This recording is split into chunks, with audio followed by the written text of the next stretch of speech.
इस वीडियो के बाद तुम्हें कोई भी हेयर गाइड वीडियो देखनी नहीं पड़ेगी, ट्रस्ट मी। मैंने आज दिन तक सारे हेयर स्टाइल्स ट्राई कर लिए हैं, चाहे वो गंजा हो, बस कट हो, ड्रेक वाला हेयर कट हो, लंबे हेयर कट हो, मीडियम हेयर कट हो, वो फ्रिंज हो। I have tried all of them. इसीलिए जो मैं हेयर्स के बारे में कहूंगा उसका बहुत महत्व है, क्योंकि मैक्सिमम लोग जो हेयर स्टाइल की एडवाइस देते हैं उन्होंने खुद ट्राई भी नहीं किए होते। तो अगर तुम्हें सबसे पहले अपने फेस के हिसाब से अच्छा हेयर स्टाइल ढूंढना है ना, सिर्फ एक ही तरीका है। इसका आंसर तुम्हें कोई तुम्हारी फेस शेप का डिटेक्टर नहीं दे सकता, कोई एक आर्टिकल नहीं दे सकता, कोई वीडियो नहीं दे सकती। इसका आंसर तुम्हें सिर्फ तुम्हारा गंजापन दे सकता है। बालों को गंजा कर लो, जीरो मशीन फिरवा लो सर पर, एंड बालों को बड़ा होने दो। मे भी तुम पर जीरो अच्छा लगे, मे भी तुम पर मीडियम हेयर, मे भी तुम पर फ्रिंज अच्छा लगे, मे भी तुम पर लंबे लंबे बाल अच्छे लगे। No one knows for sure तुम पर क्या अच्छा लगेगा। इसलिए you have to experiment with your hairs, जितना ज्यादा हो सके उतना ज्यादा। इसलिए गंजे हो जाओ and let them grow out. जो हेयर स्टाइल अच्छा लगे उसकी फोटो लेकर रख लो एंड वही हेयर कट नाई से करवाना हर बार। सेकंड, अगर तुम्हें हेयर फॉल वगैरह की किसी भी चीज की दिक्कत है ना, मेरी एक चीज ट्राई कर देखो 30 दिन के लिए। देयर इज अ 99.9% चांस कि तुम्हारे बालों का हेयर फॉल जो है वो ठीक हो जाएगा। बहुत सिंपल सी चीज है, नो पू। यस, नो पू। पू मतलब पोटी नहीं, पू मतलब शैम्पू।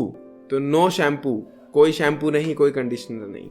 30 डेज के लिए अपने बालों को सिर्फ पानी से धो और 30 दिन में सिर्फ एक बार शैम्पू लगाओ। Don't use conditioner. एक बार एक्सपेरिमेंट कर देखो क्या होता है। मेरे बालों का जितना हेयर फॉल था, जितना बालों की डलनेस थी, जितने वीक हेयर रूट्स थी और जितने वाइट हेयर की प्रॉब्लम थी, 99% फिक्स हो गई जैसे ही मैंने शैम्पू यूज करना छोड़ दिया। तो शैम्पू, कंडीशनर ये केमिकल से भरे हुए होते हैं एंड तुम्हें पता नहीं होता तुम पर कौन सा चलेगा। लोग कहते हैं ऑर्गेनिक ले लो, मैं कहता हूँ लो ही मत। फ्यूचर में ले लेना, 30 दिन के लिए ट्राई कर देखो क्या होता है। तुम्हारे कोई बालों से बदबू नहीं आएगी, कुछ नहीं होगा। ये तुम्हें एक मॉडर्न डे बिलियनियर कंपनीज ने प्रोपेगेंडा बेचा हुआ है कि अगर तुम शैम्पू नहीं लगाओगे तो बदबू आएगी बालों से। So stop using shampoo and stop using conditioner. सिर्फ पानी इस्तेमाल करो। 2-3 चीजों का ध्यान रखना।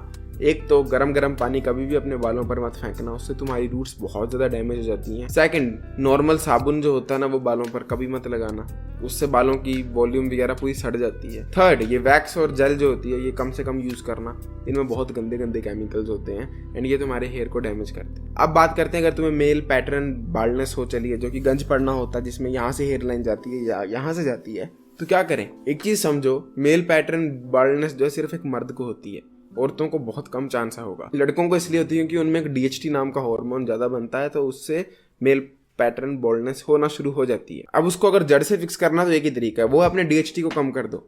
DHT को कम करने के लिए एक फिनेस्ट्राइड नाम की दवाई होती है जो कि आपके DHT को ब्लॉक करके रखती है, उससे आपकी हेयर ग्रोथ दोबारा आ जाती है। उसके बहुत ज्यादा गंभीर वाले साइड इफेक्ट होते हैं, लाइक तुम्हारा टेस्टोस्टेरोन, तुम्हारे मूड स्विंग्स, तुम्हारा मसल मास में भी तुम्हें गाइनो हो जाए, में भी तुम्हारी स्किन खराब हो जाए। बहुत साइड इफेक्ट होते हैं, पर उसका एक जो पॉजिटिव इफेक्ट है, मे बी वो इन सब साइड इफेक्ट से ज्यादा बेटर है। और वो पॉजिटिव इफेक्ट है तुम्हारा गंजपन बंद हो जाएगा। तुम्हें पता है 99% सेलिब्रिटीज जो है वो 30 के बाद DHT ब्लॉकर्स पर होते हैं। बस DHT ब्लॉकर को लेने का एक सही तरीका होता है, वो होता है डॉक्टर की निगरानी में। वो आपके ब्लड टेस्ट लेके आपके ब्लड के हिसाब से, आपकी बॉडी के हिसाब से कितनी मात्रा में फिनेस्ट्राइड चाहिए, DHT ब्लॉकर चाहिए, वो उतना ही देगा। जब आप खुद एक केमिस्ट से लेकर फिनेस्ट्राइड खाने लग पड़ोगे तो आपके साथ कुछ भी हो सकता है। यू कैन इवन डाई, क्योंकि इतनी सीरियस दवाई है। Other than that there is nothing जो कि आपकी मेल पैटर्न बॉल्डनेस को रोक दे, गंजपन जो पड़ रहा है उसको रोक दे। अगर तुम ये गंभीर दवाई नहीं खाना चाहते तो पैसे इकट्ठे करो, हेयर ट्रांसप्लांट कराओ। वो नहीं करना चाहते तो हेयर पीस पहनना शुरू कर दो, जो कि सेलिब्रिटीज पहनते हैं, जिसे हम विग भी कहते हैं। हिमेश रेशमिया, अक्षय कुमार,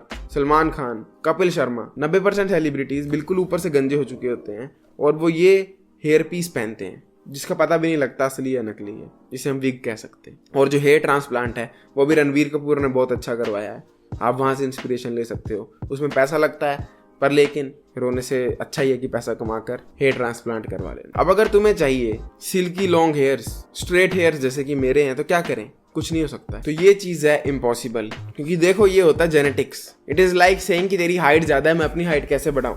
तुम कुछ चीजें कर सकते हो, पर लेकिन 90% खेल तुम्हारे जेनेटिक्स का ही है।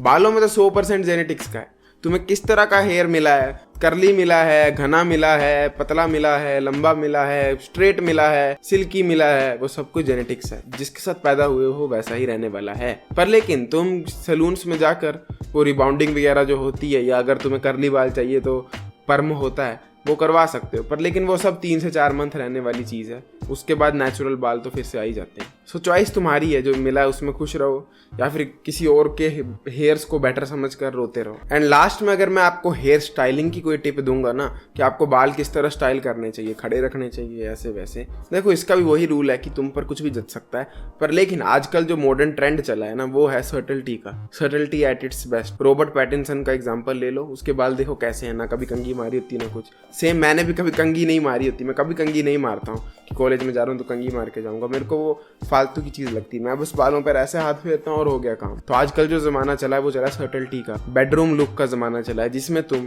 किसी भी चीज पर ओवर एम्फेसिस नहीं डाल रहे, चाहे कपड़ों की बात हो या हेयर्स की बात हो। अगर तुम मेरे से 1-on-1 कॉल करने में इंटरेस्टेड हो तो डिस्क्रिप्शन जरूर चेकआउट करना। मेक श्योर मेरा डिस्कॉर्ड सर्वर भी ज्वाइन कर लो। I will see you next time, till then as usual to seat everyone, जागते रहो।